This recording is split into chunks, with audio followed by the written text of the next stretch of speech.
Thanks for joining the True West podcast with David Fischette, where David sits down with business leaders, artists, creatives, and champions of humanity to discuss their explorer's spirit.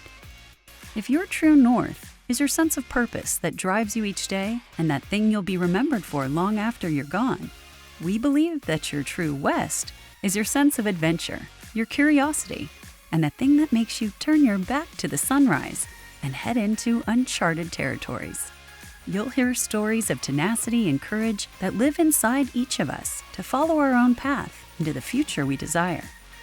We hope that you will be inspired to follow your true west today.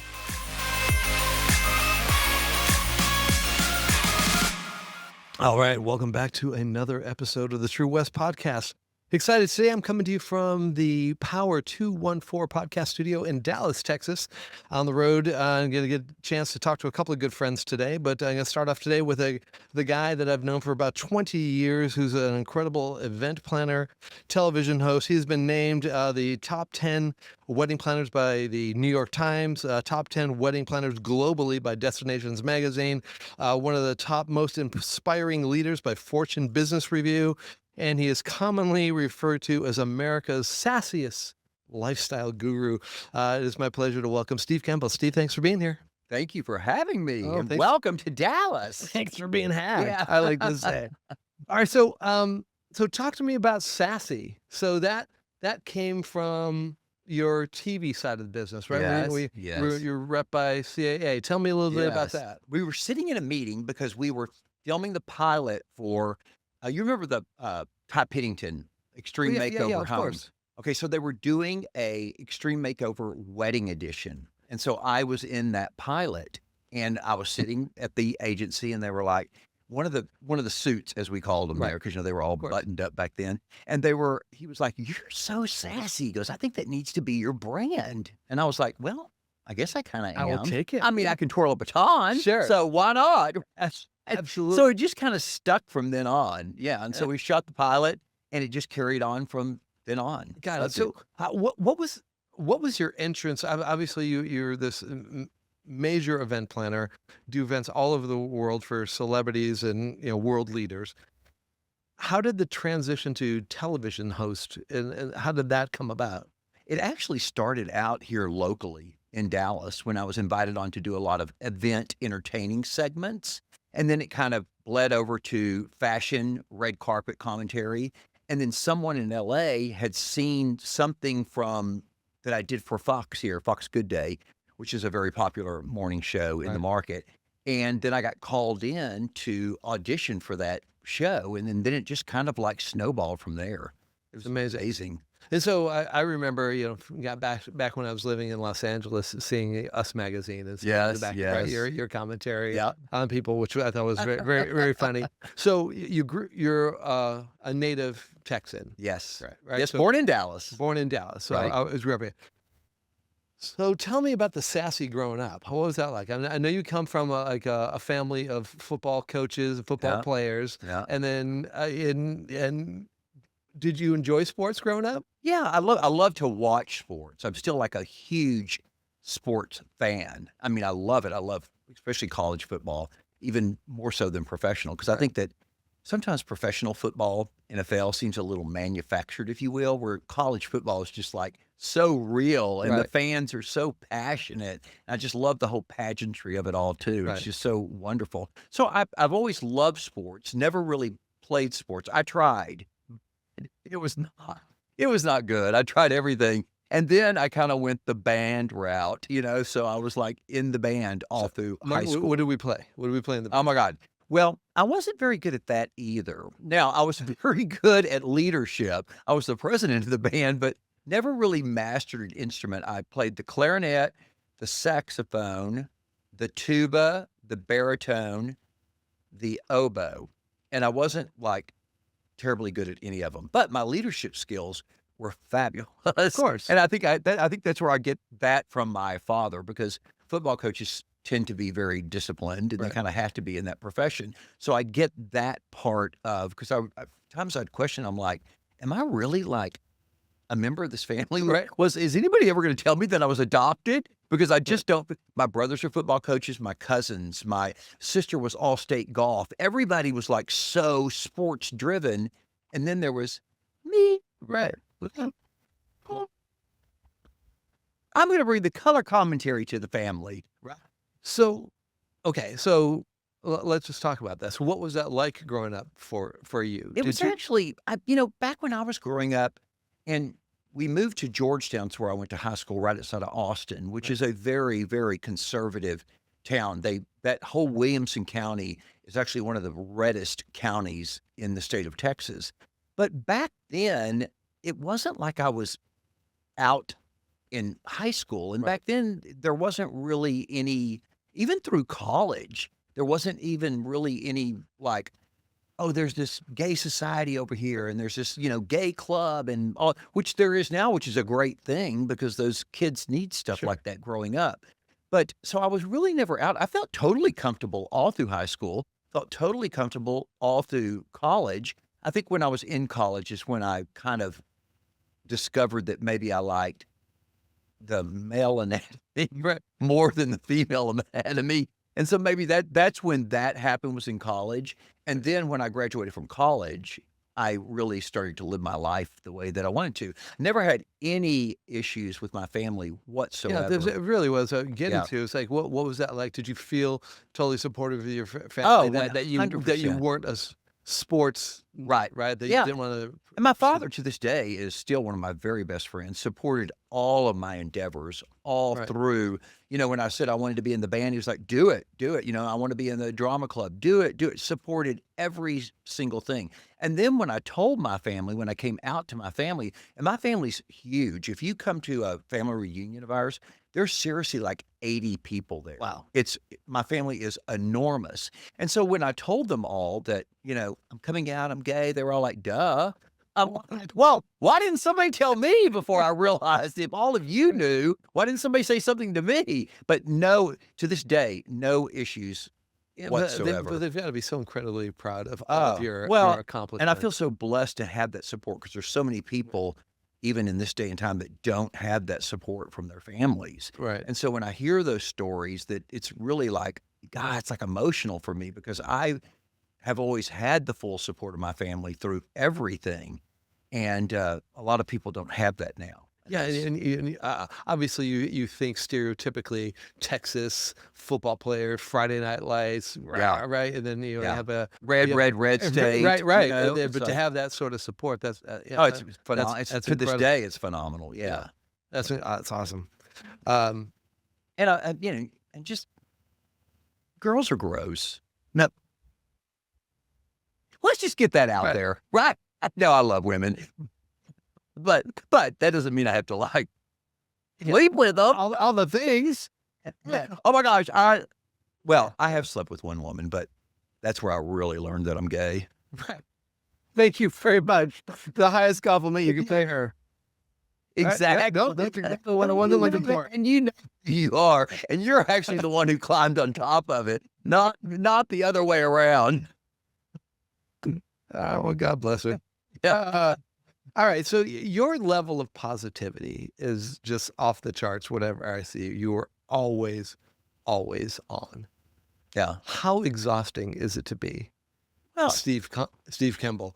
Yeah. How exhausting is that to be on all the time? Do you feel because you've created such a large persona that it's your job to always be, super up about everything? But I just think it's like one of those aspects, and I probably learned it from my father, from my family, again, with the whole football coach mentality of, we need to be positive. We might have lost that game last night because I'll never forget growing up all through, junior high, high school. We would always, back then it's like you'd play football on Friday nights, and then the football team would always meet the next day on Saturday in the locker room and kind of go over everything. And I would always go with my father just to go. That's just kind of what we did as the family of a football coach.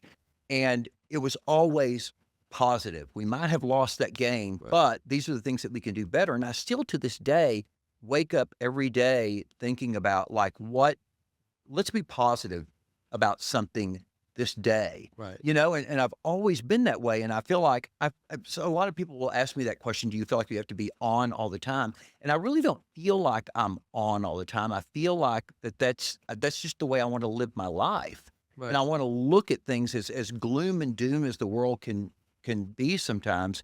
I have to remain positive in what I do in order to bring that home for my clients, if you will, Right. because when I'm dealing with them, they're getting married, the most important day of their life, or they're celebrating a brand launch, or they're doing, so I have to remain positive, and that helps me keep positive as well. And the reason a lot of people that really know me know that I'm like a news freak. I mean, I read the New York Times, the Washington Post, the Dallas Morning News, Wall Street Journal, probably every single day, not exaggerating. Very much in tune with local news, try to catch a little recap on the cable news stations, and that pretty much is all like doom and gloom. A lot of Fox you watch? Some. I like to click over there just to see what they're See what's being talking said, about. I'm right. like, oh, really? Yeah. So that's where that came from. Right. Got it. But I like, that's why the fact that I can remain positive in watching that, because even local network news, it's all doom and gloom. Sure. That's And what it sells, right? But I think it's very important in what I do for my profession to stay up on current events and know what's going on in the world to make, it makes myself appreciate what I have sometimes even more by watching that or reading about that. It's so incredible to hear that as just an authentic who you are. Reminds me a little bit of what John Krasinski did during COVID. Right, he did that. him. That's the good news, podcast that he was doing. It was just a news show about all good things. And Yes. people needed it so much during that time. I love it. And Yeah. what's the other one that I love? Smartless. Oh yeah, Oh, that one's fabulous. so good. Yeah, Sean So- Hayes and yeah, it's amazing. Yeah, I love it. Did you see the Netflix special? Yeah. No. So Fantastic. so incredible. Oh my gosh. So I love that John Krakowski though, and his wife too. I got busted taking a photo of them at the Chateau Marmont in in Los Hollywood, Angeles. Yeah, right there in Hollywood. And so you can't take any photos there. And I'm like, I pull up my camera, and I'm like, because they're sitting like right over there, and I'm like, and I mean, it was like 4 waiters. Oh my God! I had my phone out. Right. I had it down here. I was just trying to get a little photo of them. That is such a classic. But a buddy of mine, actually, the guy that was a best man at my wedding. We were at Which one? Thank you very much. Yeah, the most recent one. Thank you very much. At his, the night before his wedding, they had a party at a little restaurant right across the street from Chateau Marmont. I guess Charlie Chaplin used to hang out. yes. And there's a secret passage that goes Yes. underneath Sunset It's Boulevard so cool. over to Chateau Right? Marmont. Yeah, I So- love it. I love that. So talk to me about event planner or event producer. What do you say? Both, depending on the situation. You know what I mean? A lot of times I feel like if I am literally producing the entire event, then I'm the event producer. But a lot of times I'll go in as the planner, but there's still like an overall other producer that's maybe like with the corporation or with Got the it. whatever. So I use both those terms, probably producer more than planner. Got it. Now, what do you like better, weddings or corporate? Corporate. You like corporate? I love it. And you know what? I do a lot of weddings, but how it turns out that I do a lot of weddings is I usually do them for my corporate clients. So the CEO's daughter's getting married, Right. or the woman that's getting married has worked in marketing forever with the company. So it's almost like they don't want a traditional wedding where it's like all that goofy stuff and all that. They want a fabulous event, a fabulous party, a celebration versus all, and of course I do all that other stuff as well. Right. But most of them that I do are high profile weddings that just want an amazing celebration. Interesting. Yeah. So I love having the mix. I would have thought you would say weddings just because from the it's such an emotional important yeah. thing Oh, I love for them. people. Yeah. But I guess I just love the challenge of a big corporate event. Right. Whether it be a big launch or it be in another destination or, there's just a lot of writing on it as there is with a wedding too. Right. But I love weddings. It gives me another mix of things to do. Right. But I do love the big corporate events. How do emotions play into your design? A lot. I really feel like I have a good knack of reading people. And, because like a lot of times it'll be like, ooh, I can just pick up on a couple like instantly. Right. And it's awful to say, but I'll be like, oh my God, this isn't going to last 3 years. You can just instantly almost tell just from the chemistry. So there's a lot of emotion involved there because you're like, oh my God, they're spending all this money and they're not, it's not going to last. But I'm like, and a lot of times you're like, should I tell them? And I'm like, no. After the check clears, maybe I'm I'll going to tell her because this woman is like such a bitch. She's good for at least 4 more weddings. So I'm just going to keep my mouth shut and do this one and the next 3 after that. Right. But no, but I love the emotional drive. I love putting my emotion into it. Right. The passion of it. I'm driven a lot by fashion. I absolutely love fashion, and I feel like that fashion drives a lot of the trends in the event industry and the wedding industry. Like a lot of times they'll be like, okay, what's the most popular color for weddings this year? And let's just say it'll be like yellow, and you'll have every bride's calling saying, I want yellow. I want tons of yellow. And I'm like, oh, I know where that came from because last year it was the color of the year in fashion. Right. And every magazine, whether it be Vogue, Cosmopolitan, whatever, had somebody in yellow on the cover or throughout the pages. Right. And so that's where they picked it up. But I think fashion also can drive textures, styles, just everything. And that's why I have always studied fashion so much to carry those trends over to events and weddings. That's amazing. It's such a hot topic for me right now because I'm in the middle of producing this broadcast, this celebrity fashion. Yes. So I've been doing all this research and watching all these documentaries. But the reason I asked specifically about emotion is, for whatever it was 39 years that I ran Go West, and now that I'm out doing something different, one of the things that I knew that I did something right when it was an opening moment or an entertainment performance or a video content, and I stood in the back of the room and I got the lump in my throat and a tear in my eye. I love that you say that because I still to this day will cry at an event. I'm like, oh my God, I have to be like Butch. I can't be like crying and my makeup starts running. This is going to be a disaster. But it's like I do the same thing. I still find myself, and that's where that also proves to me that, okay, I'm still passionate about this. I should still be doing this because if it brought that emotion internally, then know that you're like, oh my gosh, it was worth it. You know what I mean? I love it. And that was part of the reason for me stepping away from, Go West ended up spending so much time when you have 50 employees, you spend so much time running the company. Oh my gosh. And not enough time actually just doing the work that I felt like I was put on this earth to do. And I think though that you have to I always tell people too, it's like at one point I had 8 employees. Gosh, 25 years ago. And finally I had a partner then, and she was really focused on catering. I was really focused on event planning. We did it all back then, catering and event planning. And so we split the company where she took the catering side and I took the event side. And the main reason we split was because I went to her and said, I don't want to manage people. And it was 50, we only had 8, but it was still 50% of my day was managing people. It's like, Bob came in late. Can you believe Mary's got to go pick up her kids again? Oh my God, my car broke down. What am I going to do? I'm like, this is like stifling my creativity. Like stiflingly. Dealing with I love people, but I do not want to manage them. And so I'm super happy doing this now. You talk to me about when you got out of college.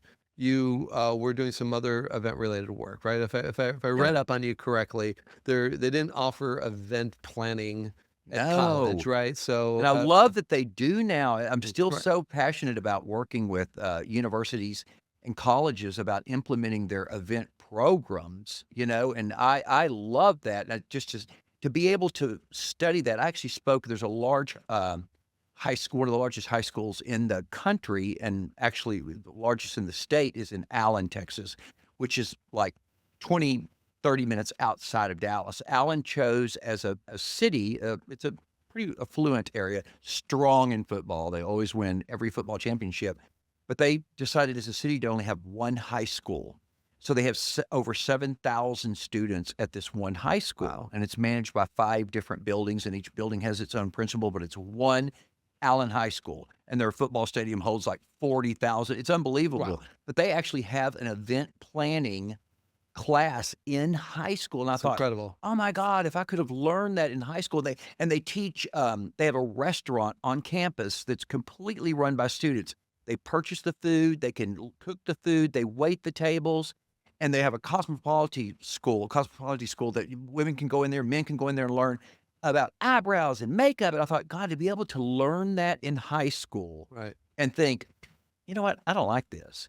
But yeah, so I got my degree. Fortunately, I had a great counselor when I was in college, and I was like, I knew when I went to college, I wanted to do parties, we called them back then. Right. I want to do parties. I mean, I was like the decorations chairman of the high school prom. It was in our cafeteria. I'm like, the things I did with crepe paper were amazing. And balloons. Oh my God. I was like, And I'm then still, yes. So, but I that's what I wanted to do. He goes, well, you need to get your degree in public relations and advertising. Because if big corporations and small companies, whoever, if they want to do a big event, they'll have their PR and ad agency handle it, which that's what happened back then. There weren't event planning companies. There weren't event planners. You would hire your PR firm, which they still do to some degree. So I got my degree in public relations, and my minor was in psychology, which maybe that helps me be able to figure out my clients sometimes. I'm like, but I got my degree, and so I graduated from college, and there was a friend in Dallas called and said, hey, Jim Collins, he was Dallas's congressman for 14 years in the Highland Park area, and he decided he wanted to run for the U.S. Senate against Lloyd Bentsen. And Collins was a Republican, Bentsen was a Democrat, and I don't care what your party affiliation was, running against Lloyd Bentsen was like, okay. But Jim Collins, self-made millionaire, Right. He decided that to leave his congressional seat, do it, and he was going to hire a campaign staff to orchestrate events for him throughout the state of Texas. So I went and interviewed and got the job, and it was fascinating. Did it for 6 months. He lost the election, and he did all these debriefs with us after he lost the election. But working on a political campaign was fascinating, and everything they say, good and bad about politics, is 100% true.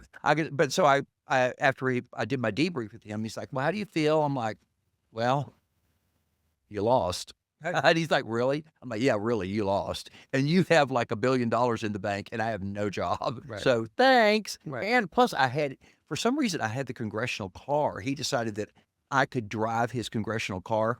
And congressmen have license plates on the back, if you'll ever notice them, that say U.S.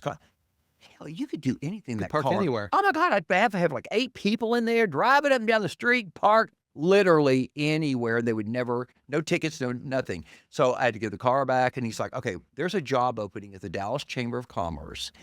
And he goes, I'll set up an interview for you down there, and you just go down there and you're on your own. I'll set it up, but if you get it, you get it. You don't know. I was like, thank you. So I went down there, and I got the job, and it was just fascinating because it was when the Dallas television show was crazy popular. Right. I mean, it's like J.R. Ewing was like God all over the world.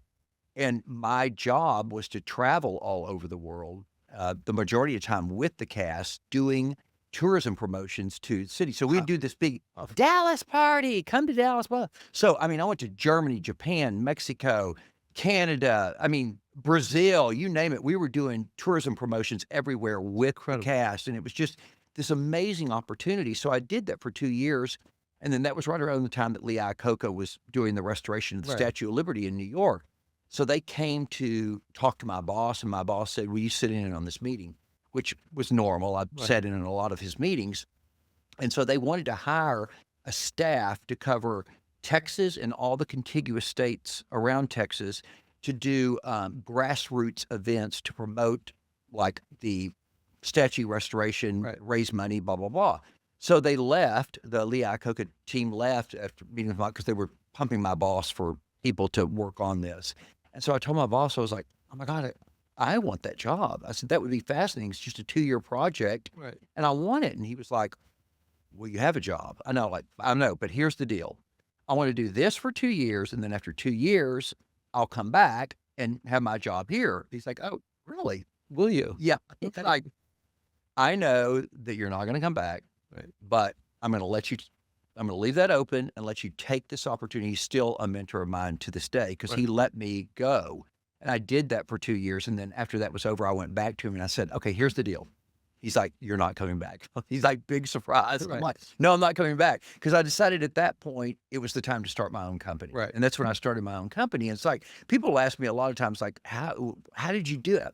And it sounds so cliche, but I truly, truly believe in, when the time is right. Like you probably knew when the time was right to leave, go west Yep. and to move on. You just know. I don't know what it is. You just know. Right. And so I just knew and I did it.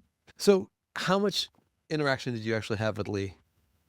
Like 3 meetings. Okay. Interesting, like individual. so- kind of be an ass. Sure, of course. Yeah. Yeah. It's, yeah. Coca. I don't know if it was the If he short man was. syndrome or what, but he was kind of an ass. So the And his car, those Chryslers were kind of ugly, but the whatever. K car, right? Yeah. The Lion K. But we in my world, Go West started as a mobile DJ company a million years ago, 1984. Audio Ecstasy was what we were originally called. And how much were you getting for a DJ gig back Oh my then? gosh, yeah. $275 to $400. God, isn't that crazy? And now you're paying tens of thousands It's for a good ridiculous. DJ.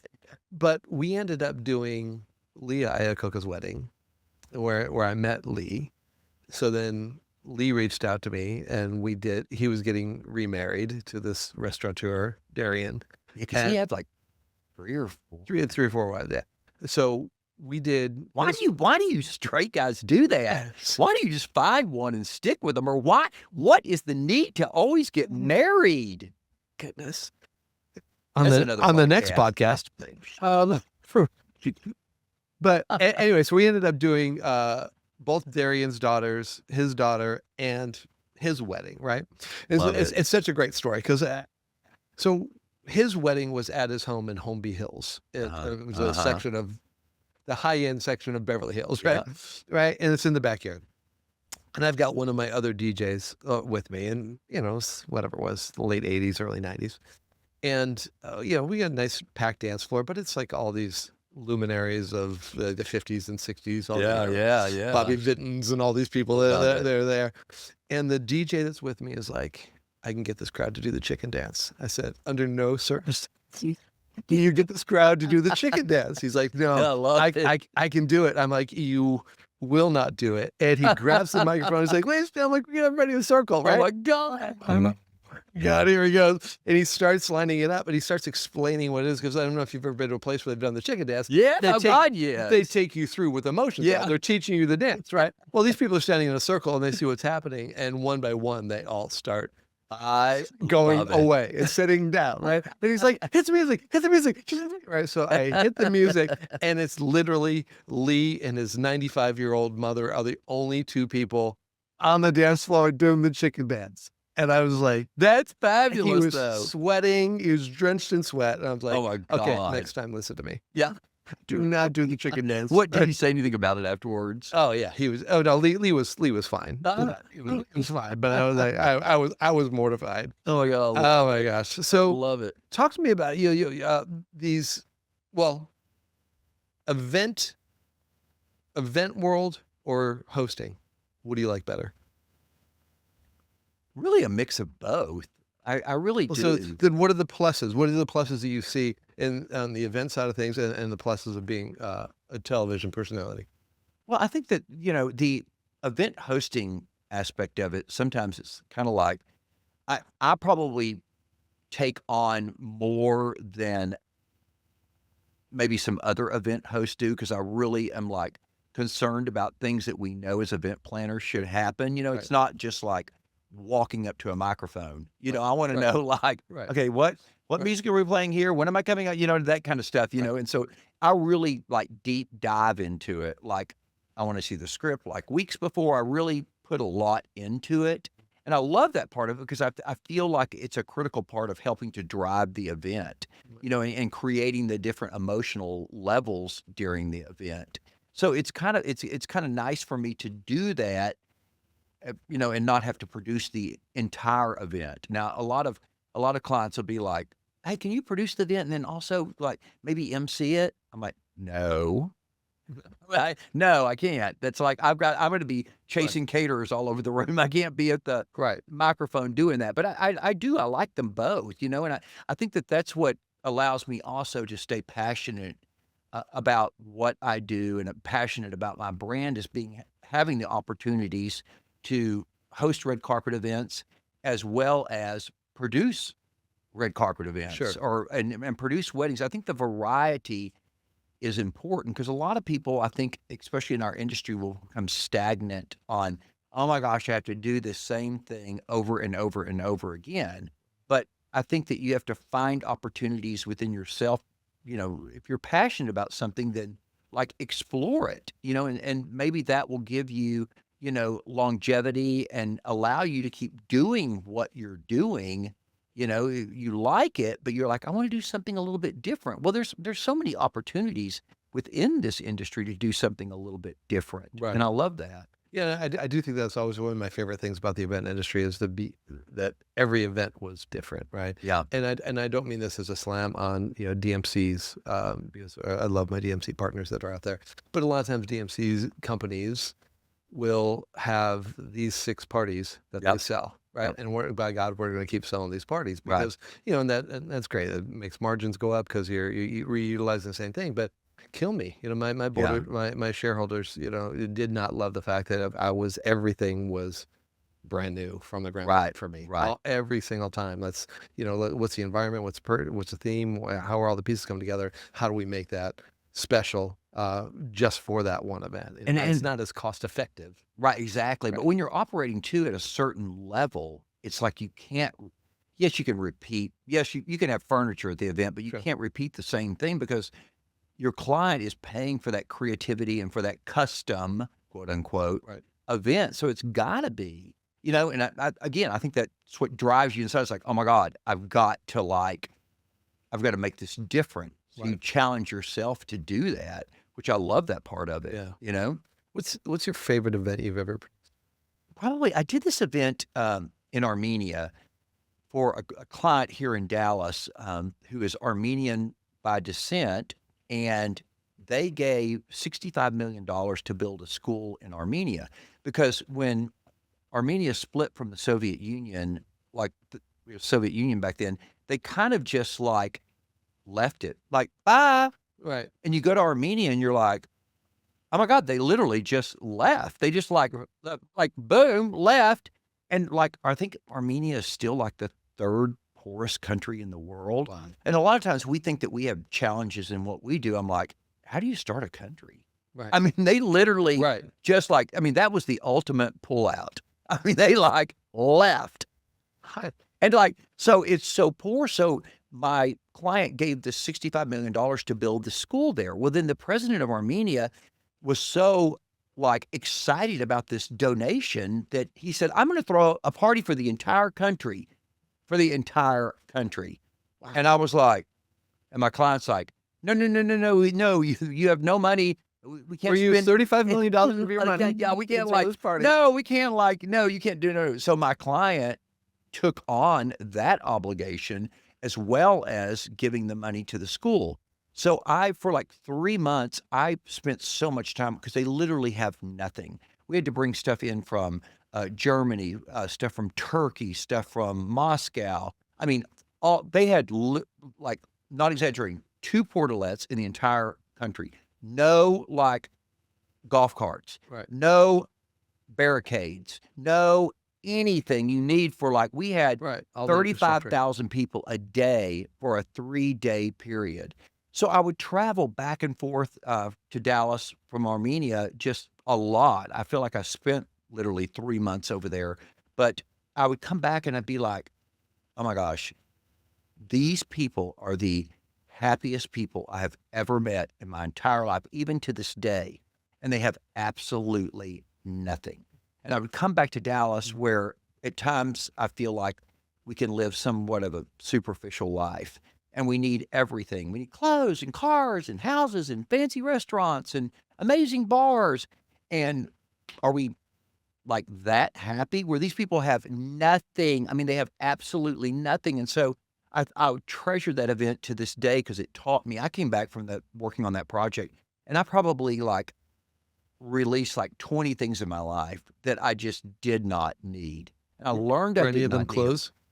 some of my clothes. Yeah. I just learned I didn't need all that stuff. We do. We live under this, social media and trying to keep up with everybody else and social media is telling us what happiness looks like, and Yeah. we have teenagers killing themselves, right? It's Right. No, exactly. It's horrible. And it was It's- just like, God, and see that. But I think that that's important too, that you can step away from an event and go, oh my gosh, that was like the hardest project I've ever worked on, just logistically, but it was the most rewarding because I learned so much about myself and so much about other people and what happiness really is. Right. Because we all get caught up in that. We're surrounded by just by nature of what we do. Right. It's like we have clients spending on a party that they could have built 25 houses in a neighborhood, and sometimes it's hard. I'm like, oh my gosh, you're really going to spend $5 million on this event, right? Which, granted, that may be $5,000 to them. Sure. It's all relative, but It's not still, I'm like, $5,000 to the people in need. I Right? know. It's just like, oh, Yeah. oh. I think about that also.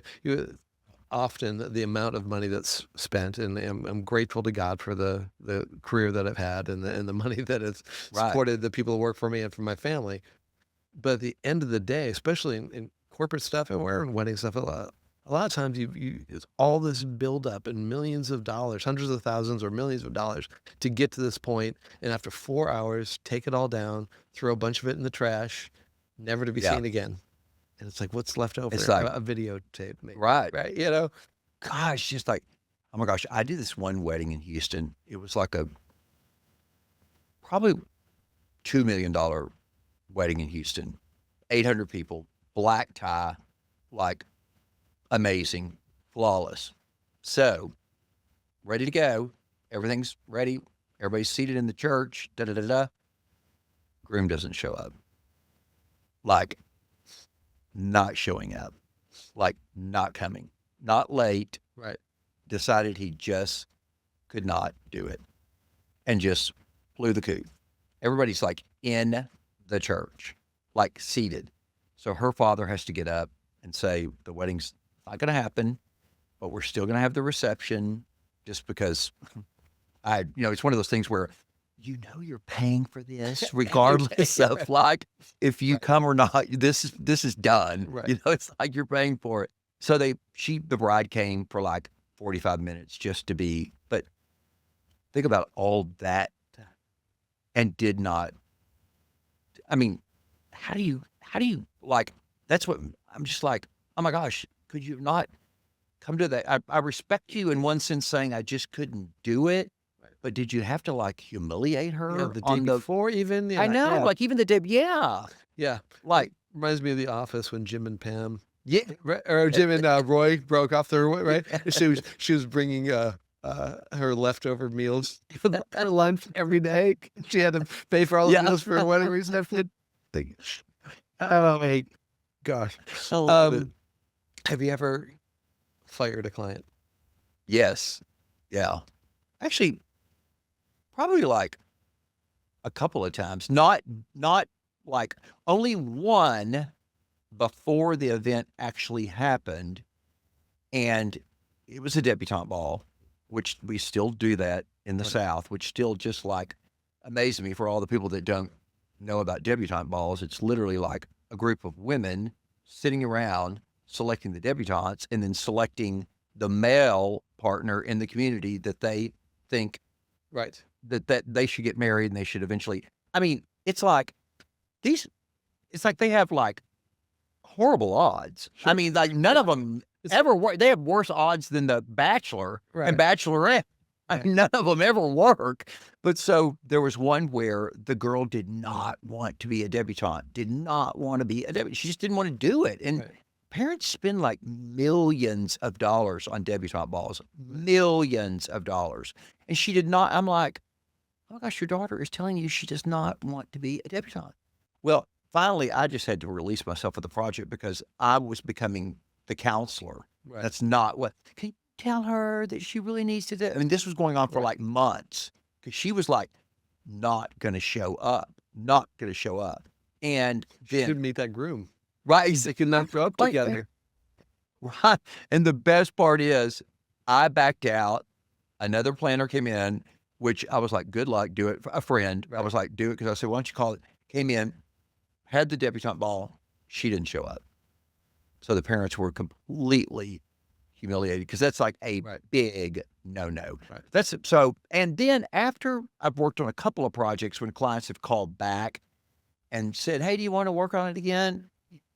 No. Booked. You know what I mean? Yeah. I mean, I think that's like, and always refer them on to somebody else. Do it nicely. Yeah, but it's. I think that's so important that when you're working on a project, there's got to be like a mutual, like, Respect. yeah. Yeah. And a lot of times, clients, sometimes on the corporate side, sometimes brides will be like, this is what I want to do. And I love when clients tell me their vision, but when you know that maybe that's not the right thing, it's like, I don't want to put myself in that situation. 100%. You know? Yeah. My line is always, you're the client and I'm happy to do what it is you're asking, but you paid me to be here for a reason. Right. This is why I think maybe you should consider XYZ. Yeah. Yeah. Yeah. Try to lead them down. And I'm actually looking out for you. Right. And at the same time, they're like, now, do you think that this is going to be okay the way you said that we should do it and blah, blah, blah. You know, we're really nervous that you're saying doing it this way. Do you think it's going to be right? I'm like, trust me, it's going to be right. Because if you want me to be real honest with you, I'm concerned about my reputation more than I'm concerned about you. Right. I've got 500 prospective clients coming to your event, but it's not going to be messed up. Right. I'm not going to mess this up because I've got a lot of potential out here for future events. So trust me, I'm not going to mess it up. So let me ask you this. So this whole podcast is this True West podcast, right? Are we doing a podcast? I thought we were just sitting here talking. You guys can hit record now.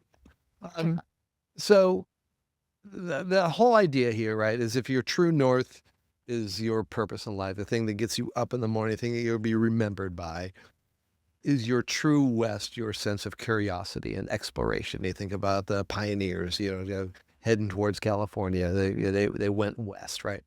So what I'm always asking my guests is, when was there a time in your life where you hit a wall, where you hit a big no, you had something insurmountable that everybody else would look at it and just go, Steve, just give up. That's not going to happen. Mm-hmm. Where you're like, no, there's a way. I'm going to figure out a way.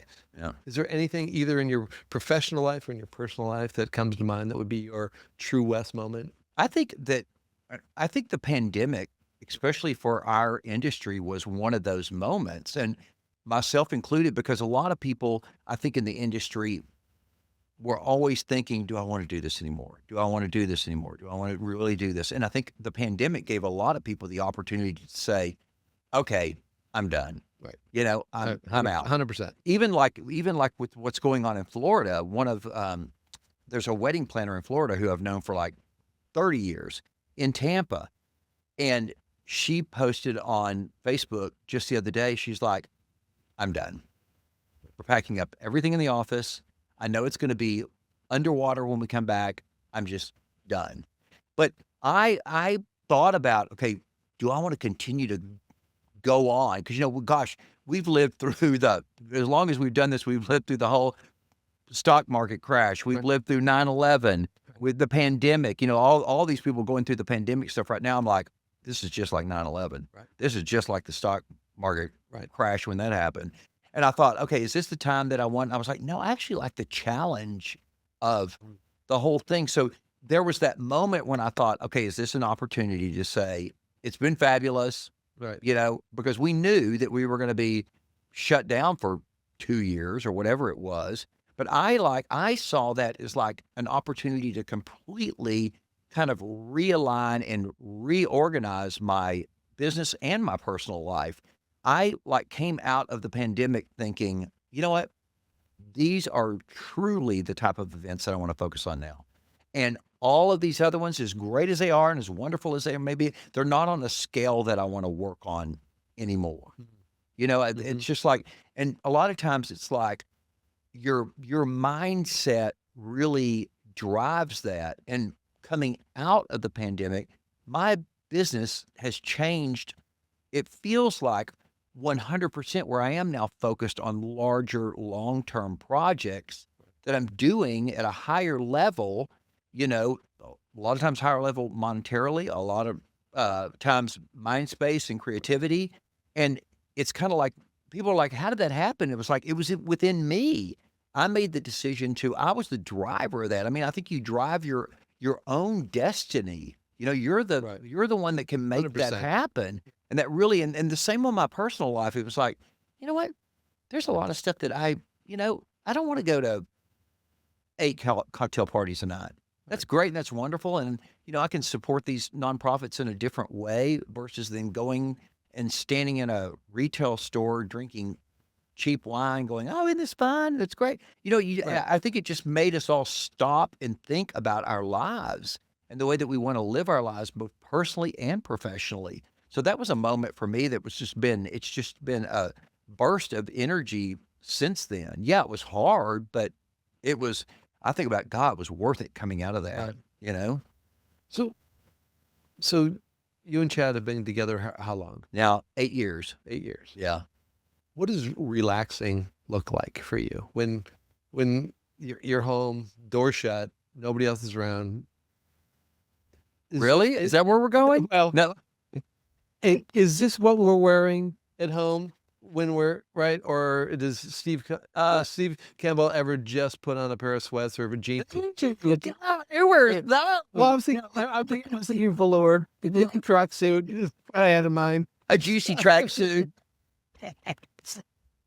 No, we love to Chad is a psychiatrist by profession. I always tell him that I know that there's something I'm continuing education credits for you or something. I know that you're secretly studying me and writing a thesis on me because we can be completely opposite in that way, which is, I think, also important and also nice, because when he's so dedicated and busy with his profession and that I am with mine as well. But when we're at home together, again, something we realized during the pandemic is we really just enjoy being at home and away from the craziness. Cause when the minute I step into the house, I can totally relax and totally feel okay, I can, just relax. I can be in jeans. I can be in a t-shirt. We can watch Netflix. We can cook dinner together.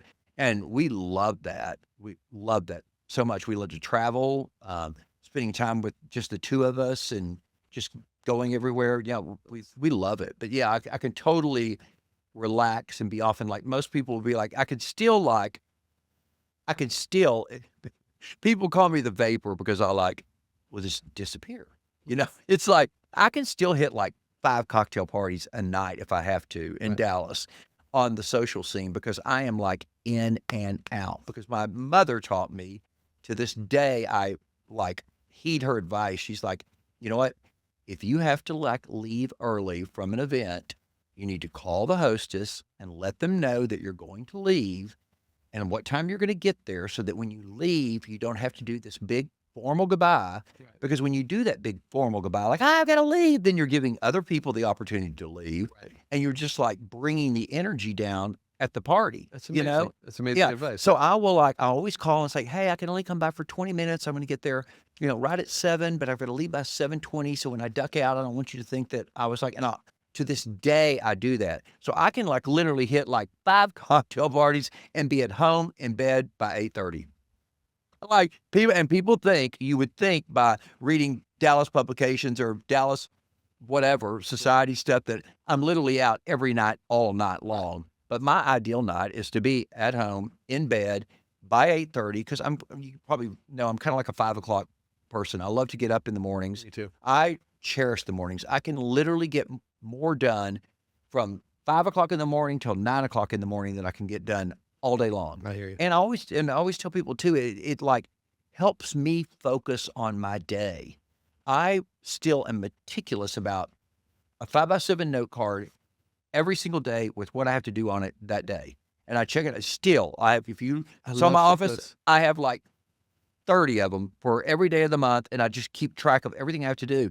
And I go in every morning at 5 o'clock and I'm in charge of my day. Right. It's not like people come in and like, oh my God, I came to the office and I had 110 emails. Well, maybe you should get in before 9:30. Sure. And, or like I disseminate the information. So I'm sending out all these emails the morning of, boom, boom, boom. And so I know what's coming back to me that day. So I love the morning. Keeps me organized, keeps me focused, and most importantly, it puts me in charge of my day, not everybody else in charge of my day. Good advice. Oh, you mentioned Netflix. What are you guys binging? Oh my gosh. Okay. So we just watched the Menendez brothers. Right. Have you watched it? I did. Okay, How so what- dumb were these guys? I know, but what do you think? Because now, did you hear the DA is now, he's going to make a decision after the election in November about their time, whether to retry it or about how much time they have to, whether it should be a life sentence. Interesting. And everybody thinks that he's probably going to back off. And No, the one did you watch? Did you watch Monster? the one that just recently came out. Because now there's another one, right? I know. It's called the Menendez brothers, but there's a Monster, the Lyle and Eric Menendez story. Right? Yeah, this is the most recent one that came out. Got it. Yeah, they're both in the last couple of weeks. But this one's like really good. And boy, they did cast some hot brothers in there. Yeah. Okay, so That's the one I watched. Yeah, that's with the prison exactly. scene. That's Yeah, I was like, oh, it's the big weenie. They like literally showed it. Yeah. So, but the fact that this guy was like letting some random girl that he never met record him, and he's confessing everything to her. It's like, okay, I not know. the sharpest tool. Yeah. Anyway, It was like, but yeah. So we watched that. I love we watched Bridgerton. You've seen that, right? of course. See, being an event person, you love that and love the whole pageantry, the fashion, parties, the events. But yeah, I love it. And then we're watching Bad Monkey. Oh, I haven't started that. I do love It's this one. so good. Got it. I love it. I just finished Chaos, which is Okay, odd. I just saw that they just announced yesterday they're not going to go to canceled it. it. Yeah, but that was it was weird. It was weird. It was a swing, kind of a miss. I don't know, but I was in it for Jeff Goldblum. I love him and his sunglasses. I was Googling the sunglasses. They're sold out for like ever. Oh, yeah. yeah. He's Anyway. interesting, but yeah, that was an interesting one. All right, so we've got this big hurricane coming, and we're Think about all the people in our industry right now that are like weddings, Just- corporate events, like Orlando. Because I was thinking, oh my gosh, think about if you were planning a big conference in Orlando right now. You're literally not going to be able to get into Orlando for 10 more years because it's always booked. right. So what do? It's just, It's gonna be devastating. It's horrific. I've got family there. My mother-in-law and father-in-law are both there in the Orlando area. And did they I've got stay? Are they They staying? did. And I have a brother in St. Petersburg, and I'm like, Oh, it's a scary time. bad. It's a really scary time. So, so when you look at our world today, if you could solve one world issue, what would be at the top of the list for you? Well, there's this guy that's kind of orange and a little heavy set. And I think he lives in Oompa? Florida. Is it Oompa Loompa? Orange? I don't want any harm on him, but I wish would be he would just get out of the way. Stop. Because I just really feel like that, not to dive into politics, but I just really feel like on a global level, he's just causing so much unrest all over the world. There's so many countries that are just nervous about what would happen if he comes back in power, not only to the United States, but to the rest of the world. Right. Yeah. I just wish there was a way that we could bring, to answer your question, to solve the problem, just to bring some civility back to our politics, Exactly. Because Yeah, I grew up in California, family of Republicans, lifelong Republican, and Likewise. never voted even for Obama. But by the time Obama was going out of office, I like want to throw my Right. arms around his knees and go, "Please don't go, Right. please don't, friend." But I Right? probably actually, of course, being from Texas, I've probably actually voted Republican more than I have voted Democratic, just being as flamboyant and crazy as I can be. I'm also fiscally responsible, and I think that's Exactly. what led me to that side. But I'm just like, how did, because this country needs two political parties, but we need at least one of the two to be sane at all times. It's Right. just like, I'm just like, how did we get to this point? And I would say we almost need a third, but the Yeah. problem is whenever we try to have a third, it's just a splinter of one of the other two. So I know. all it does is just I know. water one thing down. I think right? the good thing that you know, is happening in this country now, and especially with the younger generation, is they seem not to be affiliated with any party in Right. particular, which I don't. I find myself going that way now too. It's kind of like I'm going to vote for who I feel like is the best candidate versus, oh my gosh, we have to vote just for the party Right. because that's what got them in this situation that they're in fit now. to it. And Yeah, but I agree. It's just the political platform of I know you are, but what am I? Right. That's what I Right. feel like it's Right. just middle school 12-year-old rhetoric all the time, and just insults and not actually moving anything forward. And it's so disrespectful all the time, right? Yeah. And that when I look back at Obama and I just go, wow, I just really miss that. Or even George Bush or George W. for all of his fumbling and bumbling, Right. right? No. But God, he you looks you re- so you- sane. you, Yeah. you respected, right, him, and you knew that he respected the office in which he represented, and that's the thing that Yeah. really concerns me the most, is the lack of respect just for the office in the White House. That's totally. And I love being from Texas, of course. George W. lives here in Right.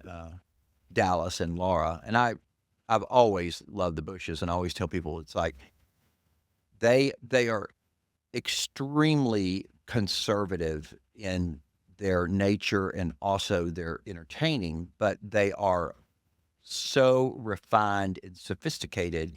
And the parties that I've done for the Bush family, it's like it's a lot of red, white, and blue Right. still, but it's so detailed and so sophisticated and so fine and exquisite the way that they like to entertain. And that's why I did, when the Obamas first got into the White House, I did a party for the Obamas. And after living through the Bush years of literally red, white, what colors do we? Well, we're thinking red, white, and blue. I'm like, oh my gosh, we've run out of red, white, and blue. Right. It's gone. There's Right. no more.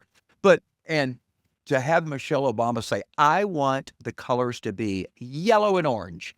And we did the party in New York. And I was just like, oh my God, this is so Thank you. fascinating. And the Yeah. energy was just so vibrant and exciting and wonderful. And I just Right. loved it. That's The amazing. Obamas are such amazing people. Yeah. Everything about them is just, oh God, it almost makes me cry. They're just such beautiful souls, and they care so much about this country, and they care so much about everyone in this country and he is probably the best political orator that we've had in He can speak, forever. and Just- quite a singing voice. Yes. The president, when he did a little No, I love it. Yeah, no, I Oh my love God, it. that's the coolest I president love we have ever had. I love it. Oh my gosh.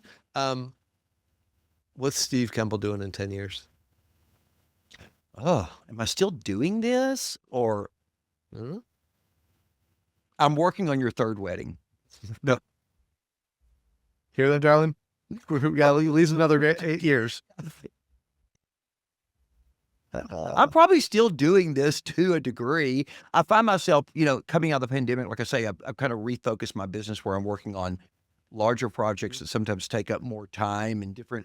I think I continue on that path where I'm not doing as many events, but larger scale projects, because I'm working on projects like 2 or 3 years out now, and Right. I've done that to some degree.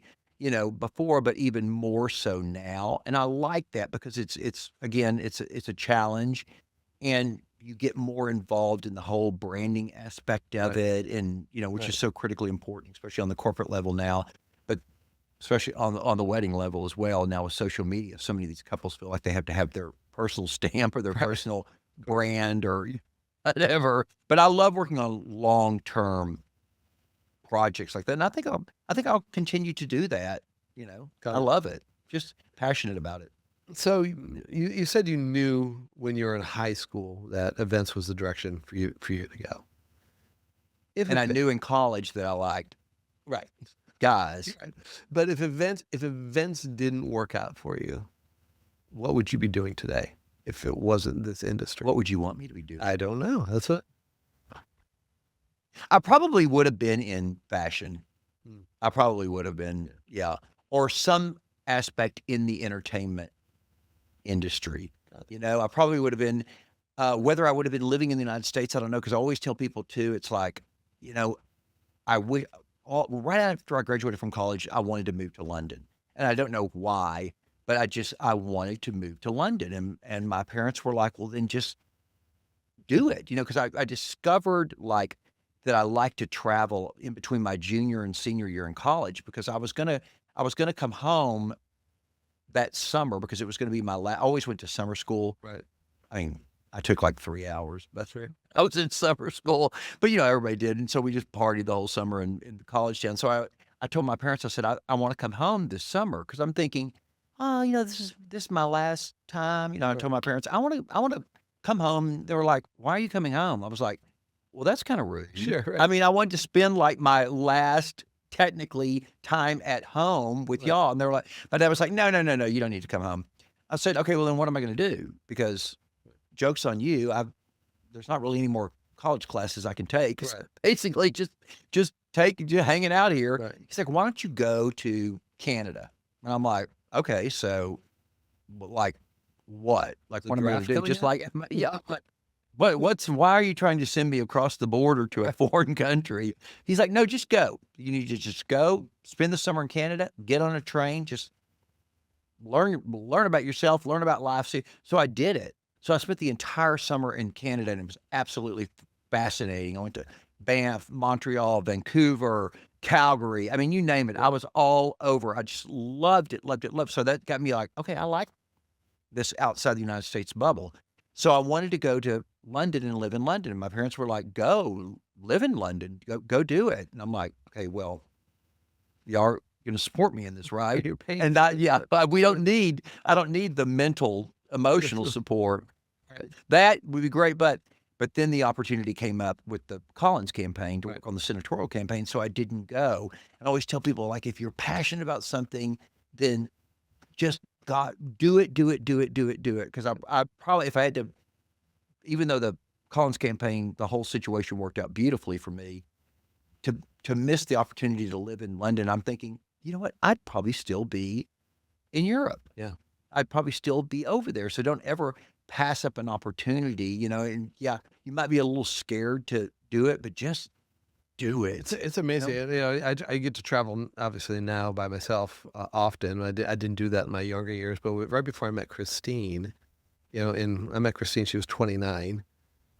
I know, Oh right? She's my. 3 years younger than me. Well, But was it in a freak off? she, she had just gotten back from 3 months traveling, backpacking through Europe with a 19-pound Love it. backpack and the Middle East. I mean, Israel and Wow. Jordan by herself, and see, but that's so staying in cool, hostels, though. right? And I was like, Ooh, no, I couldn't do that. yeah. She's like, would you ever stay in a hostel? I'm like, as long as it said Ritz-Carlton on the front. Yeah.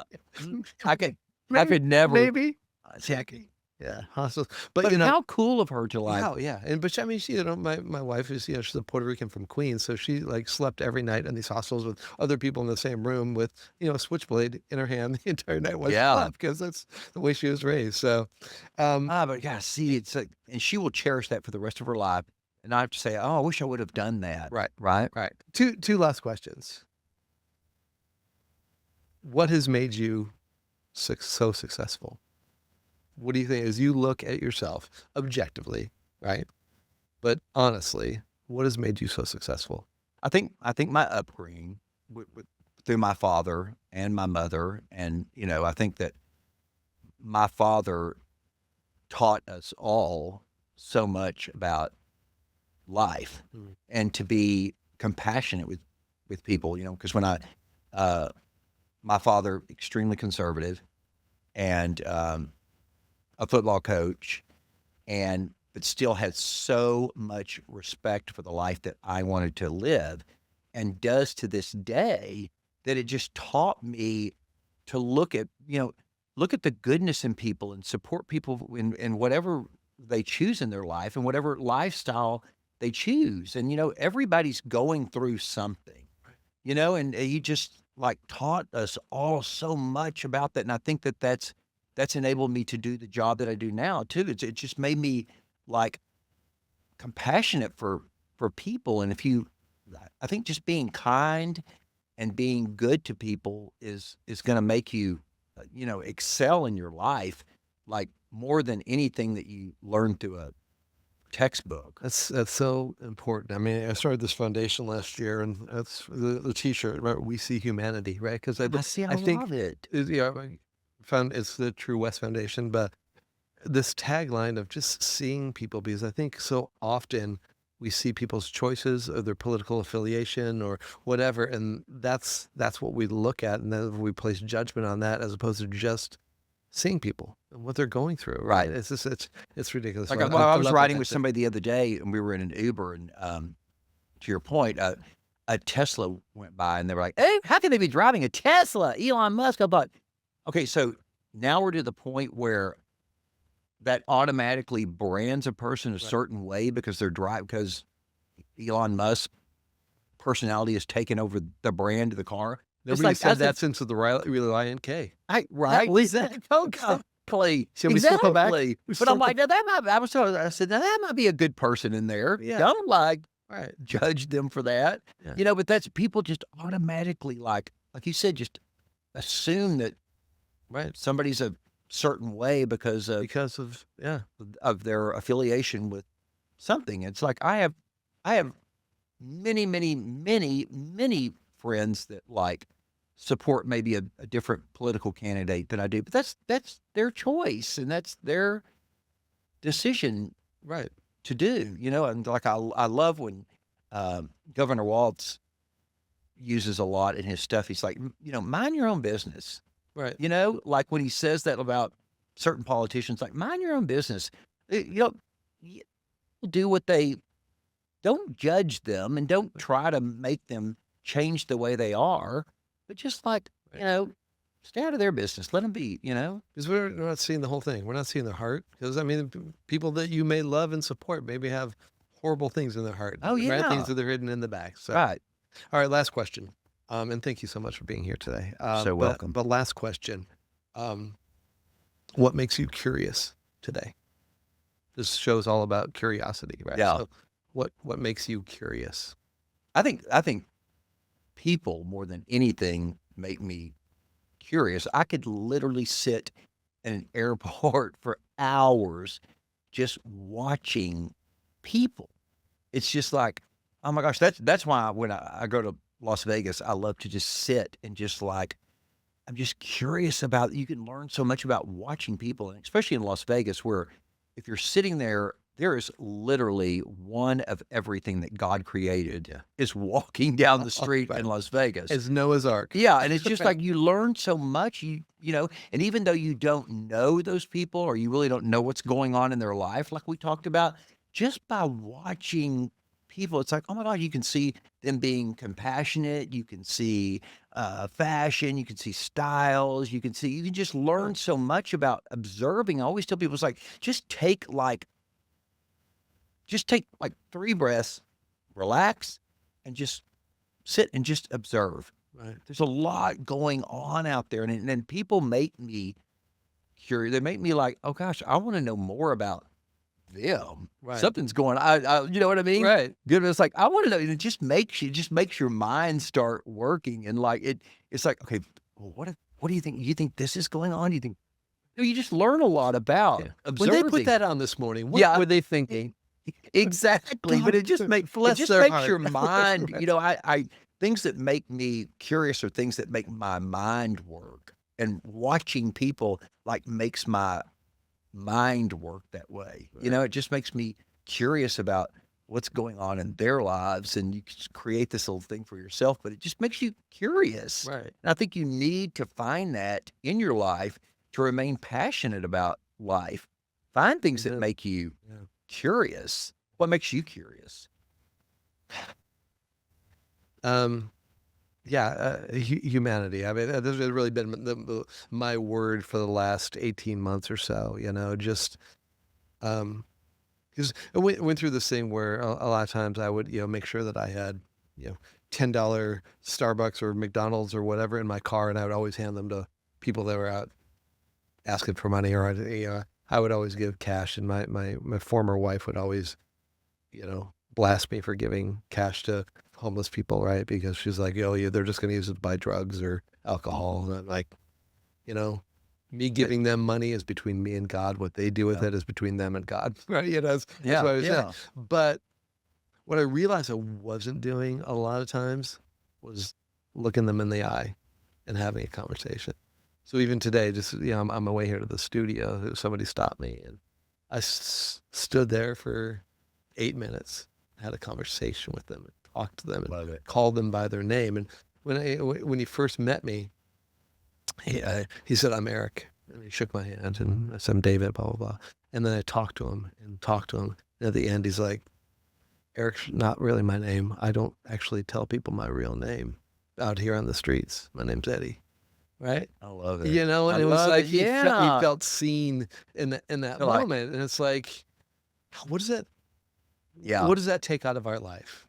8 minutes out of my day to do that and make somebody feel valued. And I think that's the thing that makes me curious: is what would it be like if we actually just saw people and not just judge them all the time? And not be afraid to talk to them. Now people Exactly. are like so afraid to even Right. talk to someone. I Right. mean, we live in such a society where it's like, oh my gosh, don't talk to anyone. Right. You know what I mean? Might 'Cause sue you. yeah, Might say it's just something. like, yeah. Right. But you like You say, might get but canceled. you never know. And when Right. you start to talk to them, like there's this one over in the Oaklawn Cedar Springs area, which is called the Gayborhood in Dallas. There's this one homeless person that's out a lot, and it's like everybody calls him the hipster homeless because he Right. just looks like a model, but he's Right. been on the street for like years. And I was talking to one of my friends. I was like, oh, we were like, oh, I said, the hipster homeless. People just know him. And my friend actually knows very close friends of his and said, he's actually from one of the wealthiest families in New York, but they just disowned him, Hmm. like completely just cut him off. And now he's been on the streets for like, I'm just like, oh my God, you never know what someone is going through, Right. And it's like, I live downtown. So a lot of times out in front of our, we have like a brownstone. There's like a bench out there, a city bench, and there'll be homeless people that will sleep on it. And so we have something in Dallas. I don't know if other cities have it called 311, where it's not 911, but 311, where you can call and just get assistance. So I usually call and be like, I just want you to come check. They'll just come do like a check, and they're very responsive.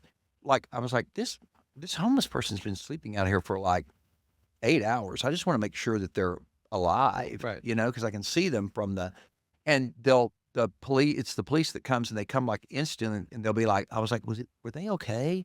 Male, female, whatever. And a lot of times they'll be like, we know them, because Right. there's 3 amazing shelters downtown too. And I'm like, why aren't they at the shelter? They're food, but they're like, well, they got in a fight at the shelter, so they can't come back for 2 weeks, or doing drugs in the shelter Right. or whatever, causing a ruckus. So they're just back on the street. But at least they know. But I'm like, if you see something like that, just call and check on that. Right. They might need to go to the hospital. They might be just, Never know. So anytime I see people like that, I'm always like, I wonder what their Right. story is, and maybe they need help. Right. Maybe they need a little Well, humanity, well, I hope our listeners take that to heart. So, Yeah. with that, Steve Kemble, thank you so much Thank for being here, you taking for the time having out of your me. day. I'm such a huge fan, and you are a national treasure. You've Thank you. you've meant so much to this industry and to to so many people around the world, the way you bring light and love to everything you do. So thank you for being here. Thank you. And for all of you at home, thank you so much for listening to another episode of the True West podcast. Appreciate you being here. And as always, stay curious.